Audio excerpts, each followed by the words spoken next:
kalaban yung purple buff nyo. At ando na nga si Soju, meron nakuha dito. It's gonna be on to Jen.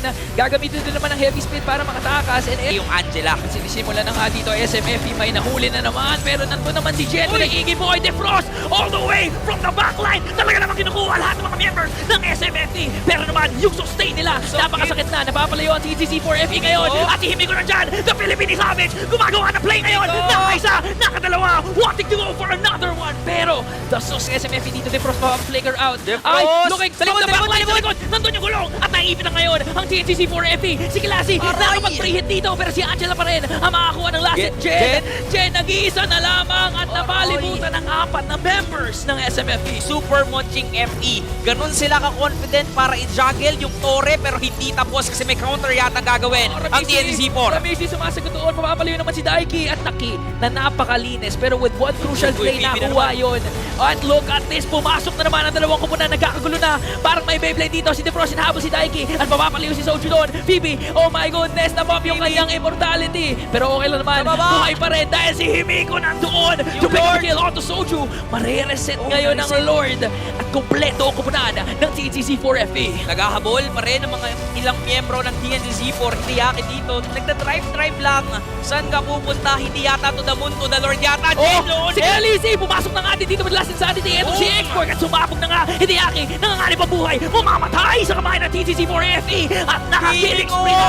Etong si Himiko, makukuha ng TNC Lord. At nandyan pa si Ramisi. Nandyan pa si Himiko. Hindi pa rin siya namamatay. And actually, ayun, tinatry na naman dito sa may bandang ibaba. Oh, wala pala yung kanyang immortality at pinaburst out siya ni Kalilisi dito at makakakuha ng kill. That's the kill na hinihintay ng SMFE. So yung window of opportunity nila na makabawi, medyo lumalaki na ulit, Corty. Sorry, PB, kung nabati ko man yun. Pasensya ka na, pero mukhang may aksyon na naman. Daiki, ang ganda na magkasa ng Falling Star Moon. 3 tinamaan doon. 2 mawawala sa TTC4FE. At parang hinahabol pa sila. Kilalisi na doon. Ramisi hindi kinakayang sustain dahil nakasani pala doon si Saishi. At ngayon palayo ang TTC4FE. Hinahabol ng SMFE. It's gonna be a racing match dito. At makakatakas naman ang 3. Pero yung Torre ng SMFE nila kasi alam yata nilang si Ramisi ang mag-i-split push. Alam ata ni Soju. Nakita doon! Nahuli pa nga nila si Soju! Bago mag-spawn pero si Daiki! Naipit! Bumabawi ngayon ang TTC4FE at nakakaisa na nga doon si Himiko. May clash tayo makikita dito ngayon. Si Daiki nanganganib ang buhay pero may immortality pa naman. Sumabog na nga din doon si Kalilisi. Si Kalilisi nanganganib din ang buhay pero sakto lang naman yung pagkasa niya.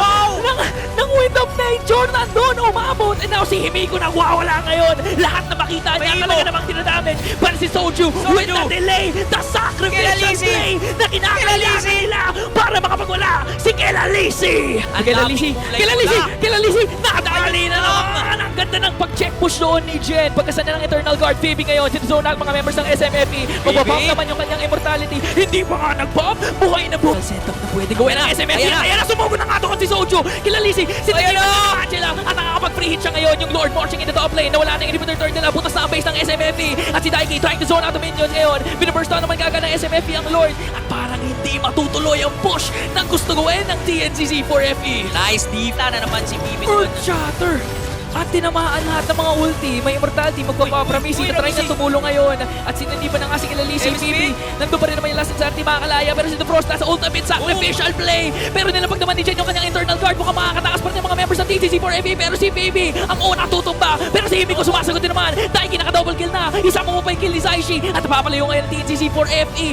Ng TTC4FE. Pero yung Lord, nagmamarsya na nga doon sa taas. Mabubutas na ang base ng TTC4FE. At unti-unting nararamdaman ang kasakitan ng SMFE. Nakikita din natin dito yung puso at pangdepensa ng sa grupo ng TNC4 kasi tatalo na dun sa likuran. Hideaki, medyo delikado ngayon ang posisyon. At tutumba na nga ang jungler ng SMFE. Defrost, ang ganda naman ang plays na ginagawa. Kilalasi, hindi pa rin maabot ng TNC4FE. Pero si Himiko, nag-pop yung immortality ni Soju dito. At mukhang with the final blow, mapapatumba nga niya ata. Pero nakapagpasaba ng Earth Shatter and one bullet to bring him down. Daiki naman nakabawi ng isa. Pero siya din naman ay mapupuntirihan. Mawawala na nga ang XP laner ng SMFE. Pero is that enough time? Bot sa SMFE, 4 pa rin para sa TNCC4. Amici pumasok na nga din doon with the control. Defrost just to make sure na nanalo ang TNCC4.